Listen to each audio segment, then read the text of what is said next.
Hi, everyone. This is your People Behind the Science podcast host, Dr. Marie McNeely. And I'm excited to have you here with us for episode 804 with our guest, Dr. Andrew Felton. If you want to learn more about our show, check out past episodes, find our recommended book list and more, visit us at peoplebehindthescience.com. And listeners, we have another excellent conversation on the way from today's guest. So get ready to meet another one of our remarkable people behind the science. Every day, discoveries are made that will change our understanding of the world around us. Dr. Marie McNeely is here to bring you the brilliant minds who are making these discoveries so they can share their incredible stories and take you on an amazing journey. Welcome to People Behind the Science.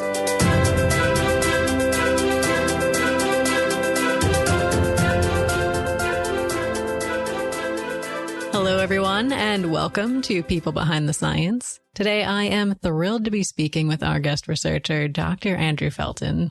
So, Andrew, welcome to the show today. How are you?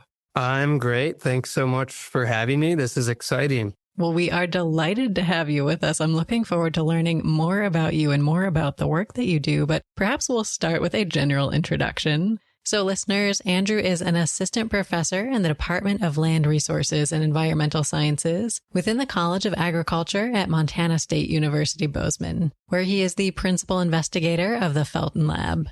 He completed his bachelor's degree at the University of Minnesota, majoring in biology, society, and environment. Afterwards, Andrew was awarded his PhD in ecology from Colorado State University, and next he worked as a postdoctoral research scientist at Utah State University. And subsequently, he was awarded a U.S. Department of Agriculture National Institute of Food and Agriculture, or USDA-NIFA, Postdoctoral Fellowship that he conducted at Chapman University, before joining the faculty at Montana State University, where he is today. And Andrew, today we are excited to get to know you as a scientist, of course, but also more generally as a person. So can you tell us, what do you like to do when you're not doing science? I live in Bozeman, Montana, in the Intermountain West of the United States. So I really try to take advantage of that and where I live. So I really enjoy skiing. The snow has been good this year. Downhill skiing's really fun out here. I really enjoy rock climbing and just getting out to all the really incredible areas in the region. You can drive an hour from where we are and be in Yellowstone, and then you drive through Yellowstone to get to the Tetons, and then just really experiencing those areas. And I just find them kind of inspirational, really, just by how beautiful they are. I also love other more normal things, if you will. I really love music, played guitar since I was about 13. They've got good coffee here. I really like drinking coffee. Doesn't matter the context. Mm-hmm. And something that I didn't really enjoy doing growing up, but that I really enjoy now is reading. So I'm always trying to read a really interesting book. And then eating. I love eating. I don't know if that's an unusual trait, but going out to fun places to eat and spending time with friends and family too. Well, that all sounds wonderful. I think we have a lot in common. I, too, love eating. Do you have a favorite food or a favorite place that you like to go? Well, it's hard to beat tacos, I'll be honest. I lived in Texas for a year, and that was pretty eye-opening. I mean, shout out to Torchy's Tacos. And they had Torchy's in Colorado where I did my PhD. But man, I would default to tacos. I don't know what you think about that. Excellent choice. I support this. Well, you have a lot of different hobbies. Perhaps we'll dig into reading as well. We love talking about books on this show and giving our listeners recommendations for what they should be putting on their bookshelf and picking up next. So, Andrew, do you have a favorite book that you'd like to recommend for everybody, or perhaps just one that you've read recently and really enjoyed? Like an old classic and a newer one. So I drift towards nonfiction biographies and history. I'll caveat it that way. I really like the biographies that Walter Isaacson writes about. So he's written about Ben Franklin, Henry Kissinger, Leonardo da Vinci. But my favorite one is the one about Steve Jobs. I'm not some super big Apple fan or anything like that. It's just a very interesting perspective on the personal computer revolution you can kind of bookend that revolution with his life beginning at essentially one of the first personal computers, the Apple I at the beginning. And then you see the evolution towards the end where we have mobile computing with the iPhone. Just has an interesting life and story arc. And being a scientist in a lab, running a lab is a bit entrepreneurial in itself. So I thought all that was very interesting. So that's like an old classic, the Steve Jobs, Walter Isaacson biography. And then what I'm reading right now is Tony Fauci's autobiography called On Call. And I think that is interesting because the type of position he held as a scientist, physician that strongly interfaced with public policy was fascinating. So a lot of his life was colored by trying to combat the AIDS epidemic. So he's walking me through that and how that went and really the progress over time. So you can tell I have a type of book I like to read, but those are the two that I'd recommend for like an older one and a newer one. Well, excellent recommendations, Andrew. I too like these biographies where you can kind of get into, understand what people were thinking at the time or what people were doing out of the spotlight that you didn't get to see in kind of the news headlines. So yeah, definitely. Excellent recommendations. Listeners, we'll put these up on our website for you to find. And Andrew, I feel like this is something scientists get asked a lot, this big question of what do you do at work? And it's not always easy to answer. So how do you describe what you do to someone who's outside of your field or perhaps outside of science altogether? Well, I could answer that one of two ways. So I could focus on the research, but in my position, a lot of people are surprised as an assistant professor at a research university, what we call a R1 university is the designation, high research activity. I kind of have three tenets of my job. And when I say I'm a professor, the default for anybody is to ask what I teach. Right. So teaching is about a third of my time, actually. The majority of my time is research. So how I spend my days changes, but I teach two classes. Right now, I teach a data science course for environmental scientists and also a project-based capstone for seniors. So that's really fun. But the majority of my time is focused on research. And that involves running a research lab and directing that lab, such as through the development of grants to pull in funding. And my research is really focused on studying a certain type of ecosystem called drylands. These are systems like desert grasslands, shrublands that they're functioning, the types of plants and animals that are there are largely dictated by the scarcity of water. So my research program, if you want to think about it that way, a program is really premised on understanding how water-limited systems respond to variability and changes in water availability. So climate change is expected to change the size of precipitation events. It's increasing evaporation through higher temperatures. So I want to understand what are the implications of those changes for how these already water-limited systems look and function into the future. Very interesting. And I think that's a really accessible way to describe your work, something that people can kind of make this connection and relate to, which I think is important. And you mentioned earlier that you really draw inspiration from nature and the outdoors. And I love talking about inspiration and motivation on our show as well, because I think there are difficult days in science and life in general, of course. So do you have a favorite motivational quote or a saying or just something that really keeps you going in every day, Andrew? There's so many good ones, right? Mm-hmm. I default to this quote, and I think it was originally from a pastor or something, but it's about this idea of life is 10% of what happens to you and 90% of how you react or respond.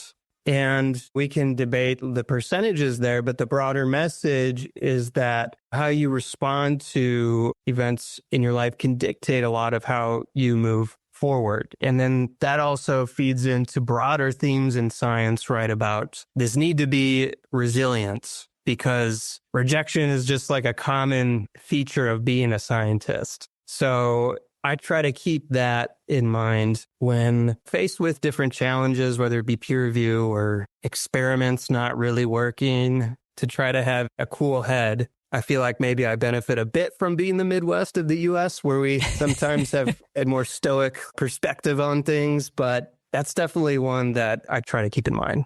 Well, I love this idea. And I think now, perhaps more than ever, this idea that how you respond to things in many circumstances is the only thing that you can control. So really putting your effort and your energy there.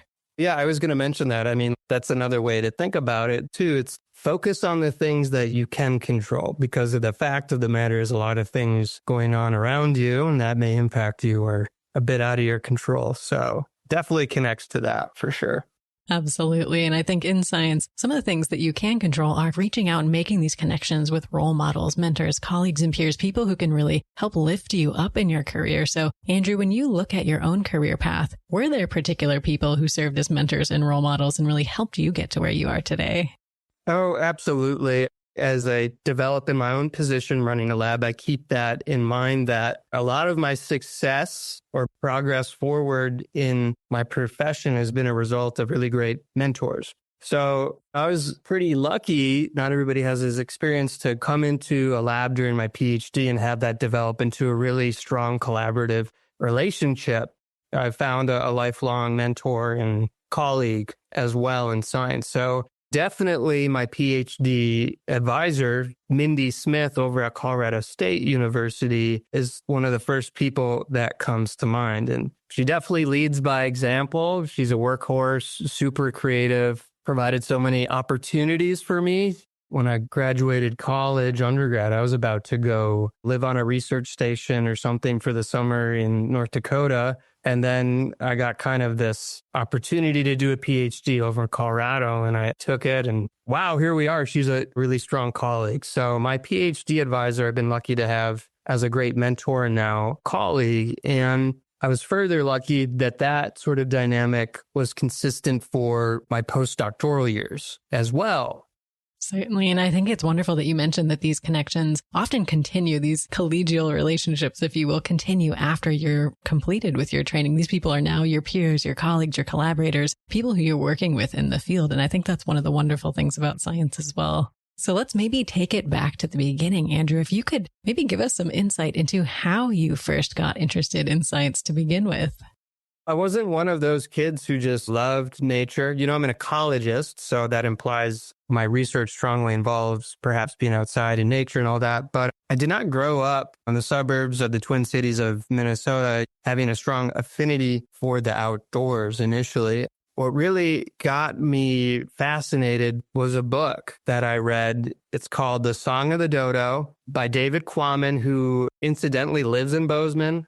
But it weaved together an understanding of the theory of natural selection, along with the story of Alfred Wallace and Darwin and their convergent paths towards making this realization that all this biodiversity that we see was underpinned by a common mechanism, natural selection. They both almost simultaneously came to that conclusion. So the book weaves back and forth from current day efforts of research, largely through the context of island biogeography and conservation, all the way back to the 1800s, where Darwin and Wallace are on their journeys. But I just found that fascinating, both from the storytelling angle and also that in ways that I hadn't been exposed to, it provided a really tangible explanation for something that's incredibly fascinating, and that's just all this biological diversity that we have. So that got me thinking, well, maybe I want to study biodiversity. So in college, I got my first internship at the Cedar Creek Biological Station, which has, I believe, the longest running biodiversity experiment in the world. But it wasn't a glamorous internship. I weeded plots 8 hours a day. Oh, wow. Because they wanted specific species in their experimental plots. I sat in the summer sun and I weeded plots. So in retrospect, it's a small miracle that I persisted through to continue on, because that doesn't sound too fun. Right. The first impression was weak. Yeah. Lightning really struck when I got a fellowship in undergrad and was able to do my own independent research. And that's when it clicked for me that, oh, this is really cool. I'm kind of guiding this production of knowledge. And before that, I had taken a writing intensive plant biology class. So these things were starting to get integrated where it's like, well, I really enjoy writing and I'm pretty good at it. And also I really enjoy thinking of research and conducting it.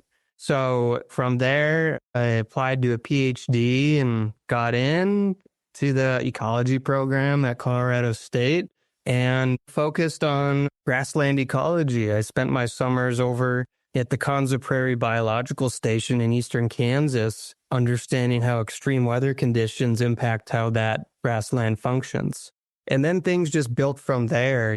During my postdoc, I did similar types of work, but then using satellite data sets. So here I am trying to integrate those tools with field experiments and satellite remote sensing analysis to provide a multi-scale understanding of how these water-limited systems are influenced by ongoing changes in water availability. So it's interesting to reflect on where I started weeding plots, and now here I am running a lab thinking of ideas to guide research and try to advance the field. So that's it in a nutshell. I think that is remarkable. And I think that's something that a lot of people may sort of take for granted, that your first job in research is probably not going to be the most exciting job you ever have. But if you stick with it, there are just these great opportunities and experiences that happen down the line there. Perhaps you could share with us, how did you decide that you wanted to start your lab at Montana State University? I was obviously on the job market, applying to jobs at these types of institutions, research-intensive universities. And I applied to this job in 2019, and then, of course, the world changed shortly after. And I didn't hear anything back for 2 years. And then I get an email in January of 2022 saying, "Hey, you still interested?" And I was like, "Yeah, let's talk," because I obviously loved this part of the country, the Intermountain West. But lo and behold, one of the largest intact grassland regions on Earth is just to the east of where we are, the Northern Great Plains. So geographically, it made sense for my research program for a few different reasons. I was already working a lot in the Great Plains. That's where a lot of my research historically has been. But then also, there's this really underexplored region of the Earth that lends itself to advancing basic understanding of this part of the Great Plains, this cool semi-arid region of North America.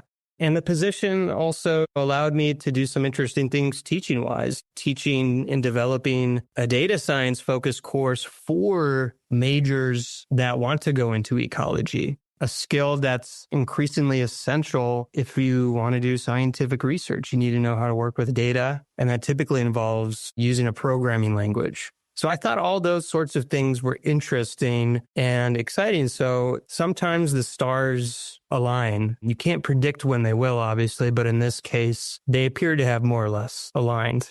I think that's wonderful. It sounds like you were perhaps in the right place at the right time when a position opened up at exactly the right institution to be doing your research. But let's take a moment to talk a little bit more about the research that's going on there in the Felton Lab. So is there a particular project that you are working on right now or that you've worked on recently, Andrew, that you'd like to tell us more about?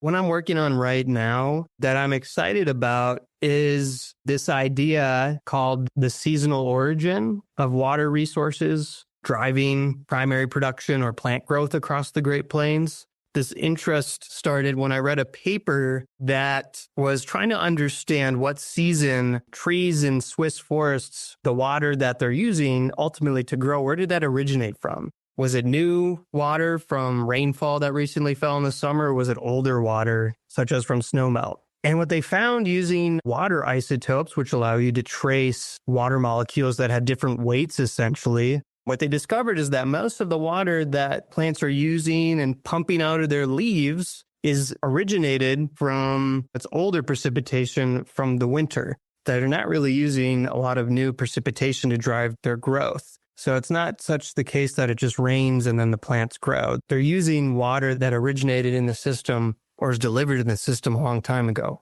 And so that got me thinking, can we apply that framework to the Great Plains? And can that explain any variation in how these systems respond to drought? So what we're doing is we're going all across the Great Plains and we're trying to understand via sampling plants and soils and then doing laboratory analysis of stable water isotopes. The water that's inside those plants, where did it actually originate from seasonally? Did it originate from snowmelt, or is it new precipitation that fell like a week or two ago? And we're doing that across all these different sites to see if there's a spatial signature. And then we're doing that through time to see if that seasonal origin of water for grasses and plant growth in the Great Plains, whether that also varies through time, such as during wet or dry years and things like that. And I have a great student on that, and it's kind of allowed us to do some really fun field work too and see parts of the country and really the world that maybe a lot of people will never see in the Great Plains. So that's what I'm really excited about, and that's supported by the USDA.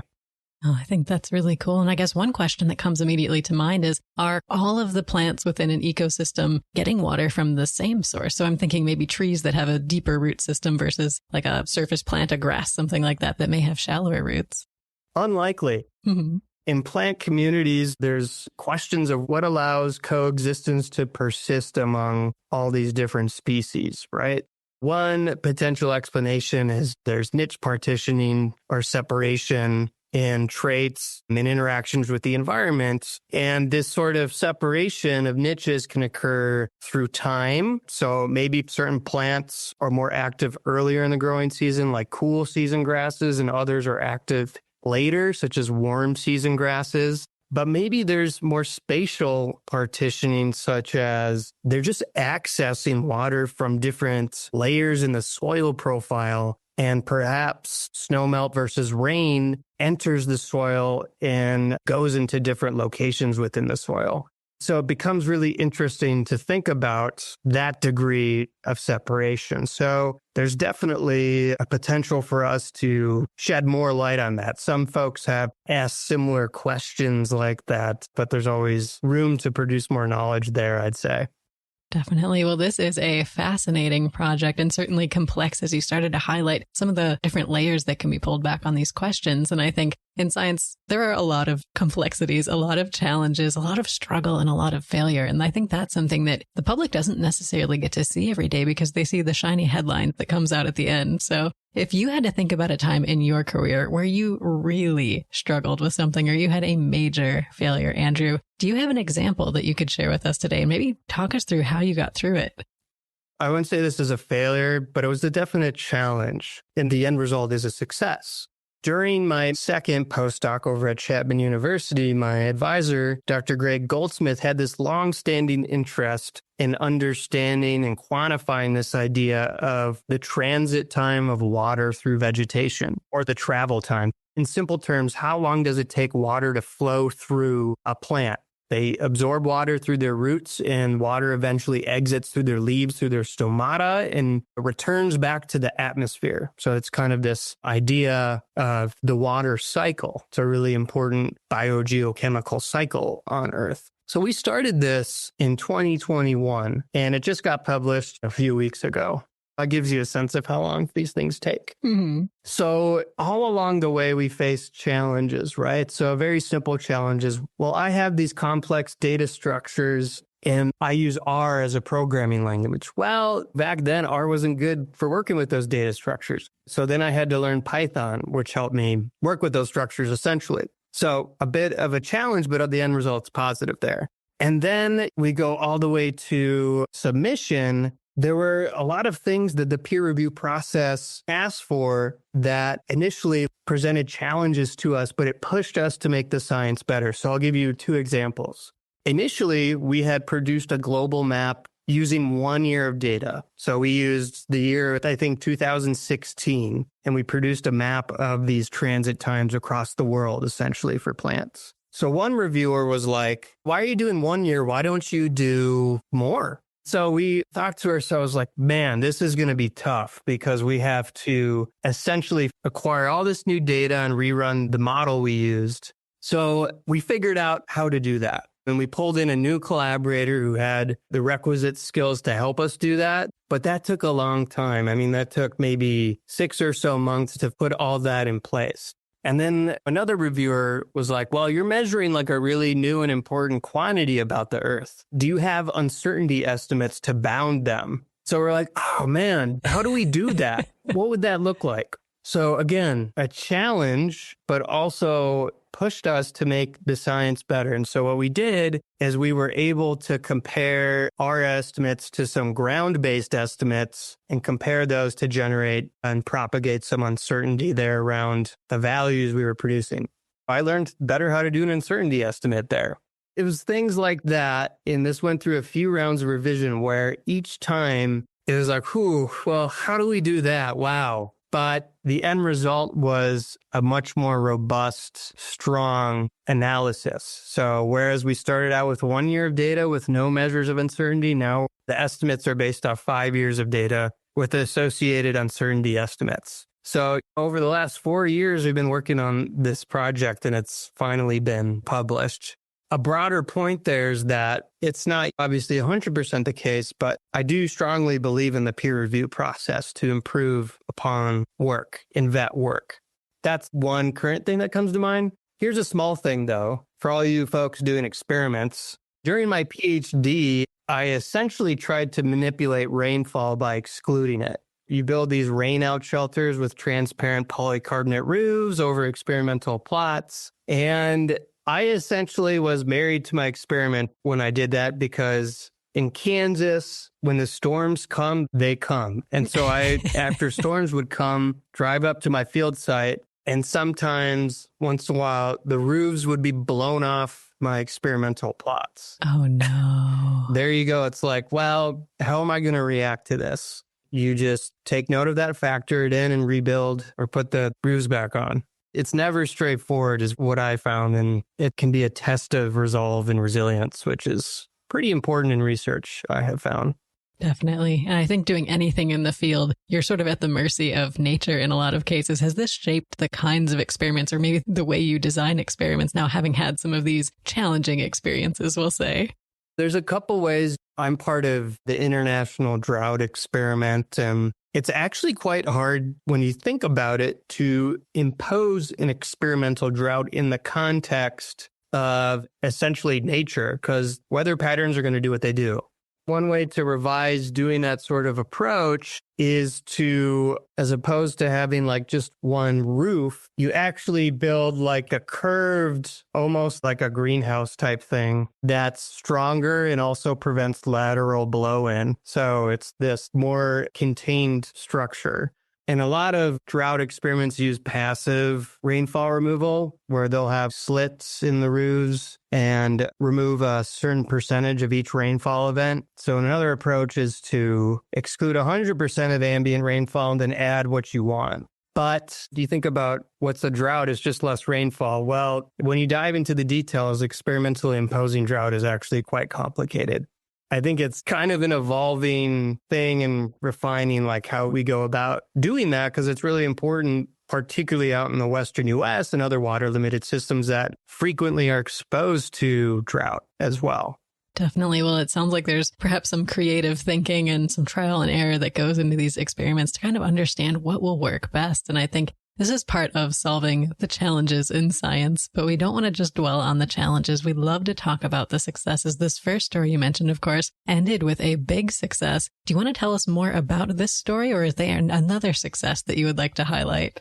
Well, I can talk a little bit about the project itself and the results. I am really excited by it, and it is a testament to being persistent and resilient, and also why it's so important to have an interdisciplinary team.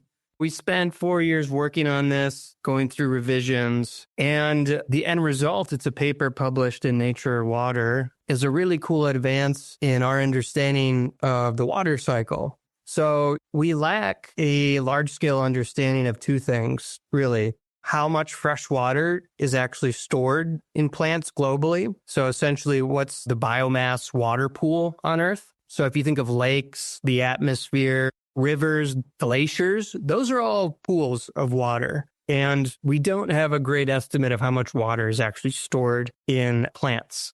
The paper, one, places some estimates on that, and the amount of water stored in vegetation, which the majority of biomass on Earth is vegetation, is tiny compared to other pools. So we focused on above ground vegetation. It's like 484 cubic kilometers of water, but let's put that in the context of the atmosphere even. It's 3,000. Lakes, 175,000. Glaciers and snow, it's in the millions, I think. So putting a number on that is important. And then we were also able to estimate these travel times. How fast does water move through vegetation? And so while vegetation is a really small pool of fresh water, it's really dynamic and rapid and ephemeral. So it's among the fastest components of the global water cycle. That should kind of open us up a little bit to how will vegetation feed back to climate change and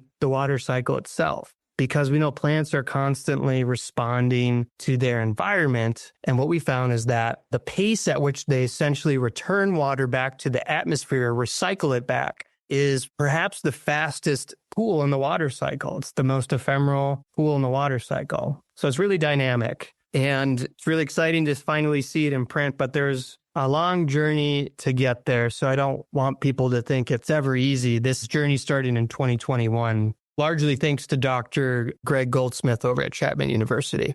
Definitely. And you've been working on this project for years at this point. You mentioned the paper just came out a few weeks ago. How did you celebrate the end of this very long road? I wish I could say like I did something interesting, but I have yet to fully do a concrete celebration of it. So part of talking with you and getting to talk with you on your platform is a form of celebration. I suspect when I see my co-authors, because they're all dispersed around the country at a conference, we'll make more of a point to celebrate. But just being happy for the moment and enjoying that people are excited and finding it useful, that's been sufficient for me. But maybe I'll go out to dinner or something with my co-authors at the next conference. I can keep you updated on that. You should. There needs to be a celebration after all that hard work. Yeah, no kidding. Well, Andrew, thank you so much for sharing this success story, and congratulations to you and your collaborators who worked on this really exciting project. And one of the things that you've hinted at throughout our conversation are some of the opportunities that you've had to travel, whether it's going to these different institutions for your training, working in the field, going to conferences. So when you think about all of your scientific travel, is there a particular place that you've been that was just your absolute favorite? I do think I have been to some pretty interesting places. During my PhD, I had the opportunity to go to the Mongolian steppe in China to see those grasslands. I've had the opportunity to give research talks in Dublin and Leipzig, Germany. When I think about this past field campaign I was able to do to conduct this seasonal origin of water resources projects that I mentioned, that allowed me to see parts of the country and the world that are super remote. But for a grassland ecologist by trade, initial training, I got to see some of the most pristine intact grasslands on the country. So that's exciting to me, seeing the Nebraska sandhills. That may not be exciting to everybody, but to me, that area is so fascinating. It's just these large sand dunes held intact by these grasses. There's yuccas. It's just really cool. And then we were also able to go to Thunder Basin National Grassland over in Wyoming. And you just see these really intact systems that I don't often get to see. And I just was like, wow, it's a reminder, kind of the being of being a scientist, actually the doing of the work and being in the system as opposed to the desk work.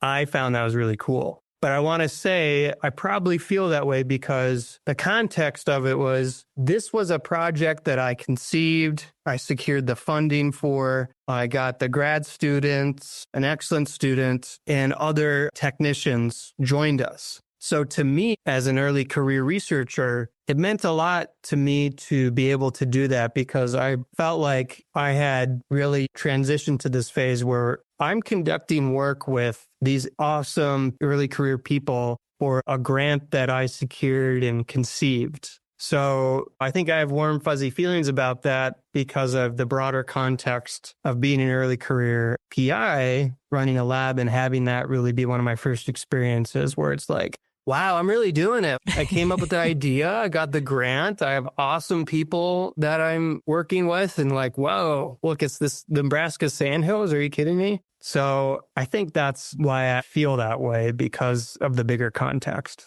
I love that. One of those you made it moments is what I call them in my head. So that's a good way to put it. Well, you've come a long way from your plot weeding days, and I appreciate you sharing these successes and these experiences with us. And I think something that you've highlighted as well are some of the people that you've been able to work with, whether it's amazing mentors or students that have been doing amazing work in the field and in the lab. I think the people in science are what make it so remarkable, but that's not often the reputation that we have, unfortunately, as scientists. When you look in the media, there's a certain way scientists tend to be portrayed, and it's just not true to life in so many cases. There are so many quirky, funny, amazing, creative scientists out there. So do you have an experience that you've shared with colleagues, whether it was a strange lab tradition or just a funny or fond memory that you can tell us about that maybe goes against the stereotypes that people may have? I think on a human level, all the people I know are like pretty funny. I know some like quirky, serious scientists, but I feel like most of the scientists I know are actually quite funny on a personal level. And I think that's partly why some of them are so successful, because they have those other sets of skills. You leave a meeting with them and you feel good. That is an intangible skill that I feel like a lot of the mentors and colleagues I have, and maybe it's underappreciated. A couple things that come to mind. One is this isn't really even humorous or anything, but it might be odd to the average person. I think it was like Labor Day weekend every year in my lab, in my PhD. The whole lab would essentially get in a van and drive from Colorado to Kansas, and we would spend the whole weekend, like 2 or 3 days, clipping grass. And that's because we had to go over to eastern Kansas where there's all these projects. And we're clipping grass to understand how all these different experiments influence primary productivity or the net biomass production over the year. I think that lends itself to a lot of camaraderie, perhaps through shared misery. I don't know. But I liken it to like, I was in the cross country team in high school. And it's like some of my best memories were being with my friends just on the team. I don't think any of us really loved running. I kind of liken it to that, but it's kind of a strange concept to anybody else that you'd get in a van, drive to Kansas, and spend the weekend clipping grass. Something the PhD lab that I was in has done since I've left that's a little more fun is do a lot of escape rooms. I'm a little bitter because I've only been to one of them with them. So they decided to do more fun things, I think, when I left, maybe. I don't know. These Labor Day road trips sound great. They had their place. They were going to the Konza Prairie Biological Station, which I do think if you asked a lot of people like me in my field of study, that question about like, what's the most amazing place you've been to? A lot of them would say the Konza Prairie. It's a really special area, part of the country, you know, the Flint Hills of Kansas. It's one of these last remnants of the tallgrass prairie. The only reason it's there and preserved is because it was too rocky and hilly to plow. So you have this pristine, more or less remnant of the past that's super beautiful and cuts against a lot of people's perceptions of Kansas, I'll say too. So it wasn't all bad. You get to clip grass in a beautiful place. It's not too bad. Well, it sounds like at least a very good bonding experience for everybody involved. And I think this camaraderie, this teamwork is critical in science because you are tackling some difficult problems and answering some really phenomenal questions. But if we took away the things that typically hold you back, Andrew, whether it's funding, feasibility, time, staff, etc., is there one question that you would most want to answer? In the early 2010s, I forget which year, there are a couple studies published that changed the context in which people like me do their research. And specifically, what emerged was this understanding that drylands, so water-limited systems, which, by the way, comprise roughly 40% of the land surface, so savannas, deserts, grasslands, shrublands, types of systems. There was research that came out that kind of illuminated the fact that these dryland systems are really important for driving interannual variability in the carbon cycle. And it's this idea of the land carbon sink, so how much carbon went into and was stored into the land over a year. It's really important for understanding the future pace of things like climate change. But what was demonstrated is that these dry land systems are really important for driving the year-to-year variability in the global carbon cycle by virtue of how they influence the ability of the land to absorb and store carbon. And that variability is largely driven by how these water-limited areas respond to weather. You can imagine that if it's a wet year, you might get a flush of vegetation growth. If you propagate that across space, there are really large-scale impacts, such as to atmospheric CO2 composition or levels. That changed a bit the context and urgency of the work for a lot of dryland-focused researchers like me, because it laid this foundational understanding that there's global-scale implications to understanding these systems, which are kind of viewed as marginal and not very productive, but they're very dynamic. If I had trillions of dollars and unlimited resources, I would really scale up and integrate things that are already going on. And what I would try to understand is, what is the current and future role of drylands in the global carbon cycle, and what does that mean for the future pace of climate change? So trying to understand the ability of drylands to absorb carbon in the future and how that may in turn feed back to climate change. So what I would do is a ton of field experiments, just manipulating different global change drivers, these factorial experiments with drought, enhanced CO2, temperature. I would do all these experiments across all these different drylands from the Western US, Australia, South Africa, everywhere that is essentially limited by water. And then I would have all that information be integrated and parameterized with the best models on Earth, such as Oak Ridge National Lab, where I did a fellowship, is at the cutting edge of modeling the Earth system. And then assimilating other data too, such as from satellites. So it'd be essentially turning into a broad, big network of experiments, models, and satellite data sets to try to better understand the current role and future role of drylands in the global carbon cycle, the land carbon sink, and their role in influencing future rates of climate change, if you will. So people are doing this with the resources we have, but if you take off the limits, I would scale it up and integrate it. And hopefully that would move us forward a bit. But I'm sure there would be humongous logistical challenges. Sure. We'll take care of those too today. Well, I love this project idea of really kind of going in depth and getting a true understanding of this. It sounds like historically relatively underappreciated dryland systems. So we appreciate you giving us something to ponder today. And Andrew, you've shared quite a bit of your own story. We always love to end by talking about advice. So if our listeners out there are struggling with something in their own lives or science, do you have a piece of advice that really helped you along the way that you can share with them today? I'll say a couple things. I understand it's not this simple, but I think not in so many words or necessarily like sat me down and said this, but I do think growing up, there was a consistent message from my parents that if I want to make it super simple, it's like attitude is everything. It's very important. So try to see the potential good in situations in the world. So I'm not saying necessarily to suspend reality or anything, but try to see the potential positivity in challenges that come up. That was a consistent theme growing up that I try to keep in mind. And it plays back into this idea of focusing on what you can control and try to make a positive step forward. This idea of it perhaps isn't completely what happens to you, but how you respond to things, feeding into that sort of theme.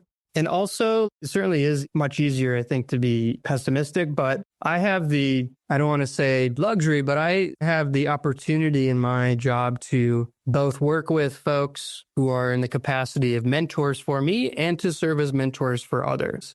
In both cases, those who have mentored me and those who I get to teach and mentor, the future, if you will, those are like extreme sources of positivity and reason to be optimistic about the world. The people in my lab, the early career researchers, they're super curious, they're super motivated, and that gives me a lot of optimism for the future. And the students, similarly in my classes, are super engaged, curious. I think they want to have a positive impact in the world with their environmental science degrees. And similarly with those who have mentored me along the way, I wouldn't really have been here without them. And so I continue to draw inspiration from those who are supporting me with their mentorship and those I get to pay it forward with in terms of being a mentor and teacher. So there are things to draw optimism from, and I certainly draw optimism from that in my work and through the future of science as well. Definitely. I think it's super helpful to really think about and focus on those positive impacts that you can have. So I really appreciate you sharing that message with us. Andrew, is there any other last note of inspiration that you would like to share with listeners at the end of our conversation today?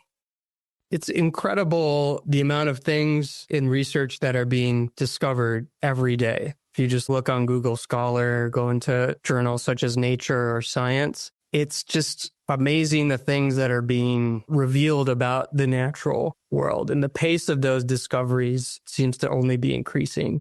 Every time has their challenges, but we also live in a really exciting time, particularly to do science. So just a reminder about that. There's so many people doing so many cool things. As you know, that's your job. You get to talk to these people. Right?